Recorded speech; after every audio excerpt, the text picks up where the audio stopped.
Greg's question. This is our Reagan moment. It was 44 years ago at a time like this. President's in office, the media's given him hell. He's shaking up the establishment. He inherits a mess. People don't like what he's doing. There's some gauzy history about how easy it was. French can speak to it better than I. It wasn't easy. And this is that moment. This is that hinge point in history that we see every couple of generations. Doesn't make it going to be easy, doesn't mean that every decision's obvious, but it's super exciting. So that's my thank you to the Reagan folks. And what George would say is the broad conduct of government policy doesn't have to be perfect. In fact, even in the heyday of the Reagan era, it never was.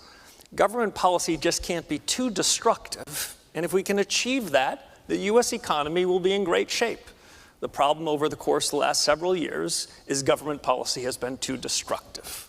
Too destructive to banks, too destructive to individual liberty in the post-COVID era, too destructive of technology and innovation. If over the course of the next few years we can just try to arrest most of that destruction, what we used to describe in economics as the micro foundations of macroeconomics, this has nothing to do with the brilliant conduct of monetary policy or fiscal policy. The micro foundations are what matter. And what is that a fancy word for? The culture of this country. The willingness to work hard, take a risk, have it fail and try again. Everybody, no matter where you're from, there's no stigma associated with your station. You try to make it, and other people don't say, well, you're too big for your britches. This is not an American birthright, but it's why the US economy has chronically outperformed from 1946 until this very day. But if we do harm to those micro foundations, we decide we just want to try to hold on to what we've got. We let some of the things that are most important, like stable prices, eat at the conscience and the integrity of an opportunity society. Well, we're going to be no better off than a lot of these countries with whom we're trading with. That's why this moment is such an important moment. That's why getting policy right at this inflection point, like we haven't seen in 44 years, is huge. And if we do that, the 21st century will be our century.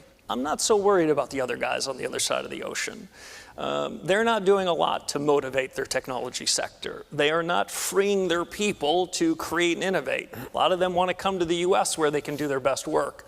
If we can focus on what we do best and try to copy someone else's 5-year plan, we're going to be just fine. So while this might seem like a scary moment for a lot of us hanging around government and the private sector, this is the best opportunity we've had, and I have a parochial American view.